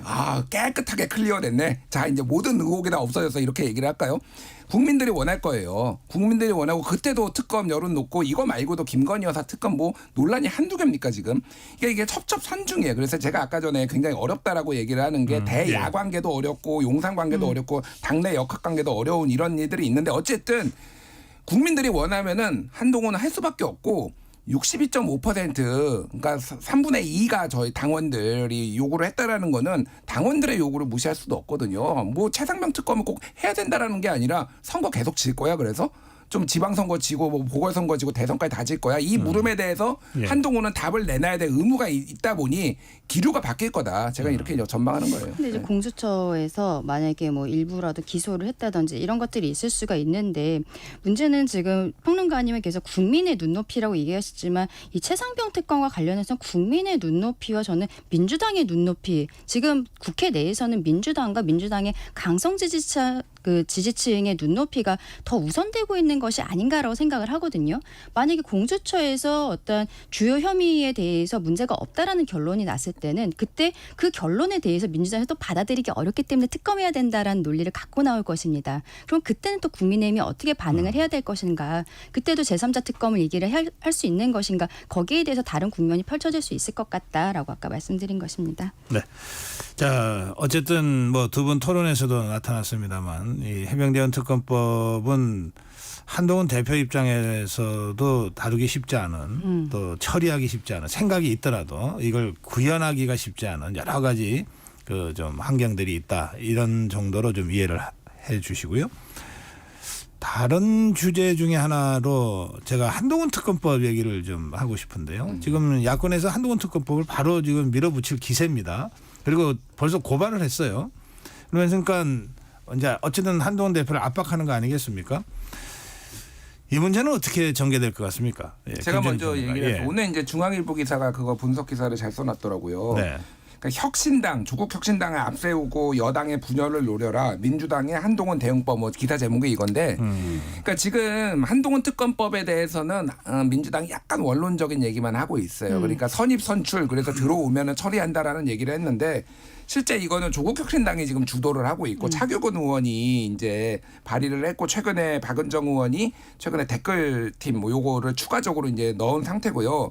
그런데 민주당에서는 이거를 지금 소위원회로 그러니까 법사위에 지금 전체위에 지금 24일에 오늘 그러니까 올라가는데 이거를 바로 회부하지 않겠다라는 거예요. 그러니까 약간 시간을 둔다라는 거예요 지금. 네. 그러니까 소위원회 회부해서 논의하고 속도 조절을 하겠다라는 걸로 보시면 될 것 같고 대신 이제 압박 카드로 그냥 갖고 가는 겁니까? 현재는요. 네, 더불어민주당 전략이 현재는 그런 현재는 거죠. 그렇게 보인다는 거죠. 그리고 한동훈 댓글팀 TF는 이제 발동을 했으니 요거에 대해서는 또 압박을 하면서 그러면서 지금 민주당은 25일 내일이죠. 그러니까 국회 본회의 첫 번째 안건으로 지금 최상병 특검 올리겠다라는 거예요. 제가 보기에는 이거를 다 동시다발적으로 하기에는 전략적으로 맞지 않다라고 보고 먼저 최상병 특검을 하고 약간의 분열 이런 것들을 지금 노리는 게 아닌가 이렇게 보여집니다. 그래서 이 기조가 언제까지 이어질지는 모르고 이제 그거는 여당이 어떻게 하느냐에 따라서 이제 달라지겠죠. 네. 근데 지금은 속도 조절을 하고 있다. 이 정도로 보는 게 맞을 것 같아요. 네. 그렇죠. 민주당에서 지금 폭주한다고밖에 저는 표현할 수가 없을 것 같은데 지금 22대 국회가 시작하고 한 2달 정도 지났는데 국민들께서 보시기에 굉장히 좋지 않은 모습들, 민생 정말 챙기는 거야? 이런 생각들이 드실 수밖에 없는 상황이잖아요. 그리고 최근에 있어서 뭐 여론조사 같은 것을 봤을 때 민주당의 지지율이 그렇게 높게 나오지 않는다는 부분, 이런 것들에 대해서 민주당이 지금 속도 조절을 하고 있는 것이 아닌가라는 생각도 듭니다. 일단은 본인들이 1호 법안으로 처리하겠다라고 얘기했던 최상병 특검만으로도 일단 정쟁화시키는 것은 굉장히 지금 성공하고 있다라고 봐야 될 것 같거든요. 그런데 여기에 있어서의 한동훈 뭐 댓글팀, 여론조성팀, 그리고 지금 문제가 되고 있는 패스트트랙에 있어서 공소 취소 뭐 청탁이라고까지 표현을 하던데, 부탁인지 청탁인지 이런 거에 대해서, 근데 저는 결국에는 특히 패스트트랙 같은 경우에는 수사는 이루어질 것 같다라는 생각을 합니다. 이게 뭐 좀 사회적으로 파장이 큰 일이니까. 근데 민주당 입장에서는 이거를 일단은 들고 있고 국민들 여론을 보면서 또 본인들 전당대회도 지금 진행이 되고 있지 않습니까? 그 이후에 조금 숙고의 기간을 거쳐서 이 부분은 진행할 것으로 그렇게 생각을 합니다. 예, 알겠습니다. 이 앞으로 전국이 상당히 다중적으로 네. 굉장히 복잡하게, 예, 그래서 이건 그야말로 모든 당 지도부가 전략적으로 움직이지 않으면 이게 헤쳐나가기 어려운 그런 복합 국면이 될 것 같으네요. 자, 이제 그 국민의힘 전당대회는 끝났습니다. 그리고 8월 18일로 지금 예정돼 있는데 더불어민주당 전당대회가 지금 한창 이제 본격적으로 막이 온 상태입니다. 근데 그 전에 이 조국혁신단 얘기도 어쨌든 거기도 전당대회를 했으니까 짧게라도 한 말씀씩 듣고 가야 되겠어요. 왜 웃으세요, 강전혜 변호사? 아니 99.9%인데 여기에 대해서 글쎄요, 이런 수치가 북쪽 말고 또 이제 나올 수 있는 것인지 굉장히 좀 의문스럽습니다만, 조국혁신당이 지금 한동훈 특검 하겠다면서 한동훈 지금 대표에 대해서 어떤 유죄의 심증을 가지고서 이야기를 하는데, 참 법조계에서는 조국 대표가 아마 올해 안에 대법원 판결이 나올 것으로 예상을 하고 지금 집행유예도 붙어있지가 않잖아요. 그렇다면 이제 곧 들어가실 일이 얼마 남지 않은 상황인 것 같은데, 이 상황에서도 99.9%라는 수치가 나온다는 것에 대해서 굉장히 경이롭다, 그냥 그렇게만 말씀드리고 싶습니다. 제가 지난주였나요? 이제 민주당 전당대회 얘기하면서 앞에 구자가 나오면은 더불어 공산당 얘기가 나올 거다. 어제 여기 정확하게 나왔잖아요. 이제 구자가 나오고 공산당이냐 뭐 보수 언론 사설도 쓰고 그러는데. 그건 김재일 평론가 논평 보고서 아마 했을 거예요. 그런 건가요? 제가 공산당 이 논평을 사주한 건가요? 그럼 제가. 그러니까 그런 건 있는 것 같아요. 그러니까 조국혁신당 먼저 얘기를 하면은 99.9의 의미가 이제 너무 압도적이잖아요, 사실. 그러니까 이거를 반대하시는 분들은 그냥 투표를 안 했을 가능성이 있어요, 제가 보기에. 그러니까 이게 왜냐하면 단독 출마잖아요. 그리고 지난번에는 조국 대표가 이번에 이렇게 나온 이유는 지난번에는 당이 워낙 급하니까 추대였고, 이번에는 승인을 받고 싶다라는 본인의 포부를 이제 밝히는 상황이니까. 사실 이름부터 조국혁신당인데 조국당이잖아요, 조국당. 그러니까 이거 조국을 빼놓고는 얘기를 할 수가 없는 이런 당 정체성이 있는 거죠. 그래서 뭐 저도 좀 놀랐어요, 사실. 99.9는 놀라겠는데 90%는 넘을 거라고 생각을 했는데, 이거는 뭐 공산당이니 이거 그러니까 강제로 누가 뭐 시킨 것도 아니고 내가 찍고 싶은 지지자들이 자발적으로, 그러니까 이거는 조국의 그립감이 얼마나 강한지를 그냥 보여줬다, 이 정도 보는 게 맞을 것 같아요. 지금 조국혁신당은 그런 여러 가지 의미에서 좀 특별한 케이스입니다. 그러니까 이게 일반적인 정치 평론으로는 잘 이게 좀 정리가 잘 안 되는, 분석이 잘 안 되는 그런 점이 있다는 점만 말씀드리게요. 자, 이제 더불어민주당 가겠습니다. 더불어민주당도 그런데 이재명 대표 90% 이상 행진을 계속하고 있네요. 자, 김재일 평론가.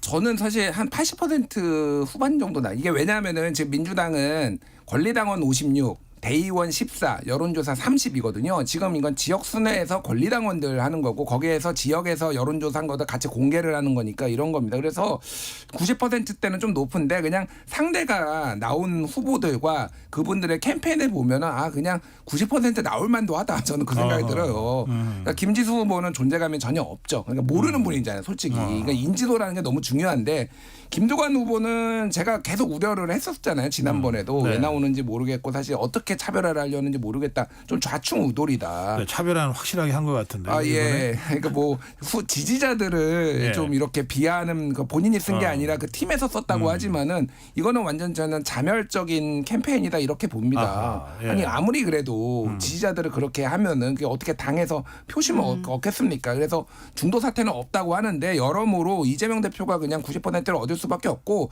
다만 저는 최종 스코어는 80% 중반 정도 나올 것 같아요. 왜냐하면 이제 여론조사와 대의원이 합쳐지잖아요. 그래요. 그러면은 조금 떨어지지 않을까 그렇게 하여튼 봅니다. 틀릴 거 각오하고 또 예측하셨습니다. 80% 중반. 네, 틀려야 제맛이죠. 예. 민주당도 뭐 답은 정해져 있는 것 같지만 전당대회 과정에서 토론회라는 걸 하고 있지 않습니까? 근데 거기에서 오히려 이재명 대표가 본인이 뭐 압도적 1위임에도 불구하고 조금 전향적인 모습 보였던 거, 종부세 관련해서 그리고 금투세 관련해서 오히려 좀 중도 확장을 위한 생각들이 아닌가라는 얘기를 말씀을 드리고 싶은데요. 특히 종부세 같은 경우에는 지난번에 고민정 의원이 이야기했을 때는 굉장히 십자포화를 맞았었는데 그 과정 그런 것들을 봤음에도 불구하고 이재명 대표는 뭐 어차피 본인이 얘기하면 누가 이재명 대표에게 십자포화를 날리겠습니까?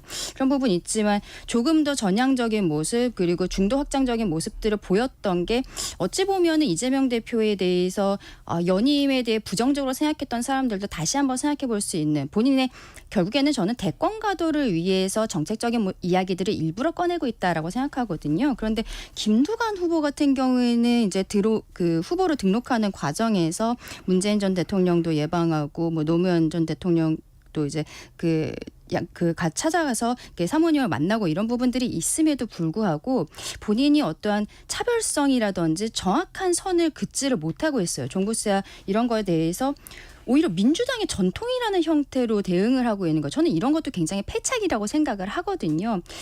본인이 별로 준비되어 있지 않은 것이 아니냐라는 생각도 좀 들었는데 결국에는 뭐 저는 김진일 평론가님과 달리 마지막에 대해서도 이재명 대표가 저는 90% 넘지 않을까라고 생각을 합니다.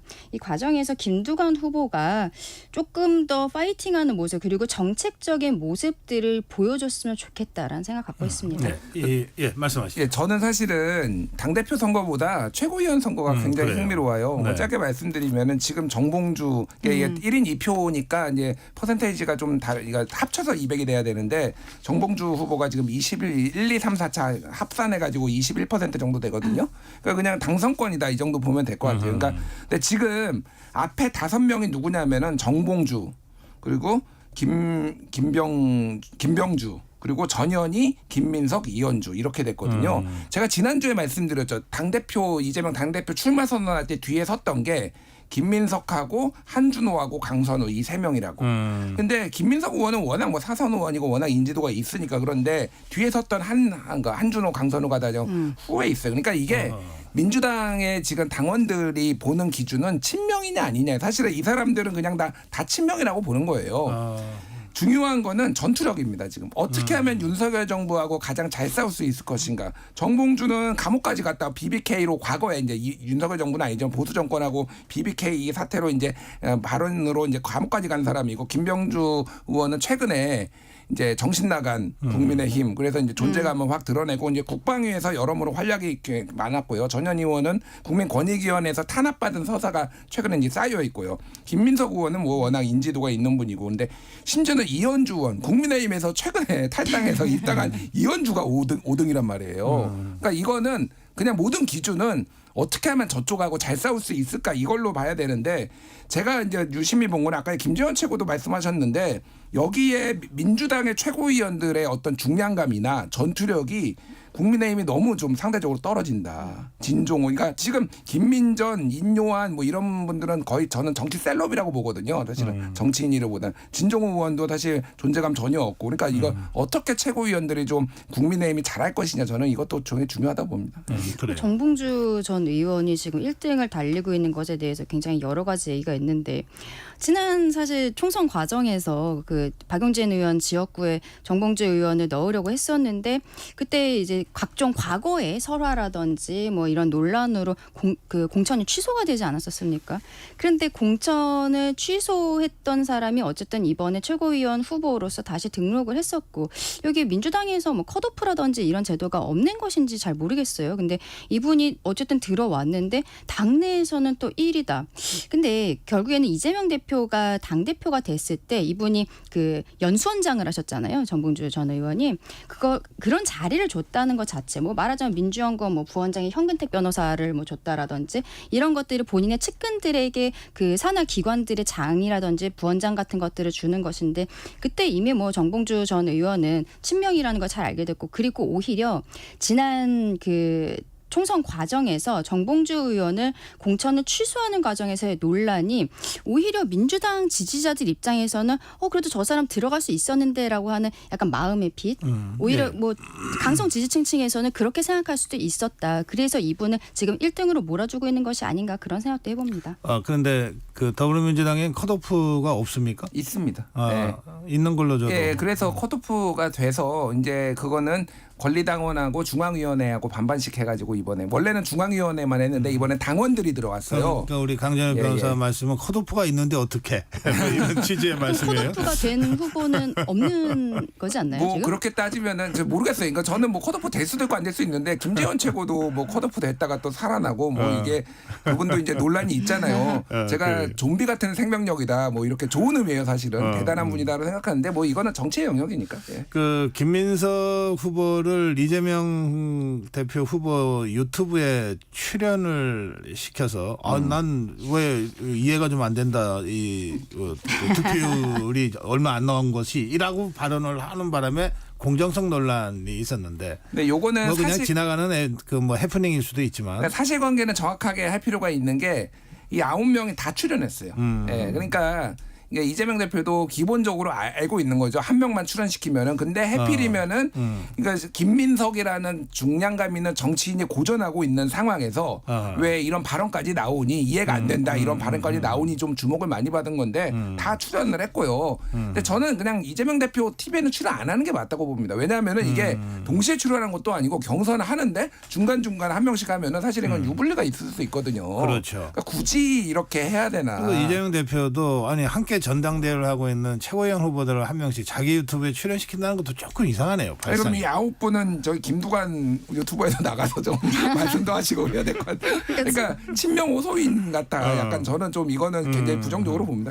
그래요. 예. 친명 호소인이 아니라 뭐 그냥 친명이기 때문에 저는 최고위원 후보로 나왔다 뭐 생각을 하고요. 뭐 강선우 후보 같은 경우에는 뭐 이재명의 대변인 되겠다 이런 게 출마 선언 자체가 그런 이야기를 한다는 게 굉장히 놀라운데 사실 과거에도 총선 과정에 있어서도 뭐 이런 이재명 대표를 지키기 위해서 내가 출마했다라고 이야기하는 분들이 있었으니까 민주당이 정말로 이재명 대표 일극 체제로 가고 있구나라고밖에 볼 수가 없고 이재명 대표의 그 개인 유튜브에 이런 그 최고위원 후보들이 한 명씩 나오고 있다는 것이 줄 세우기 그리고 얼마나 이재명 대표와 눈 맞춤을 하고 내가 이 정말로 최측근이라는 것을 어필을 해야 되는지 나간다는 것 자체가 내가 이재명 대표랑 친하다는 거 어필하려고 나가는 거잖아요. 좀 굉장한 민주당의 민주가 있는지 의문이다라고 말씀드리고 싶습니다. 네, 이 예측 가능한 그러니까 예측 불가능한 일들이 자꾸 만들어지고 터지고 있는 한국 정치판을 지금 두 분이 분석하고 계십니다. 시간이 다 됐습니다. 짧게 한 말씀씩만 듣겠습니다. 강전현 변호사. 네, 어쨌든 어제 전당대회가 그래도 무사히 마무리가 돼서 다행이고 앞으로 당정 간의 관계를 잘 정립을 할 수 있도록 윤석열 대통령과 한동훈 대표가 함께 노력해줬으면 좋겠다라고 네, 김준일 말씀드립니다. 평론가. 예, 좀 정치가 한 발 나갔으면 좋겠어요. 오늘 이진숙 후보자 청문회도 있고 그러는데 뭐가 해결되는 맛이 있어야지 언제까지 싸워야 되는지는 잘 모르겠습니다. 좀 정치를 했으면 좋겠어요. 예. 네, 본격 토론이었습니다. 강전의 변호사 그리고 김준일 평론가와 함께했습니다. 예, 7월 24일 수요일 전격 기사 오늘 여기서 인사드리겠습니다. 고성국이었습니다. 고맙습니다.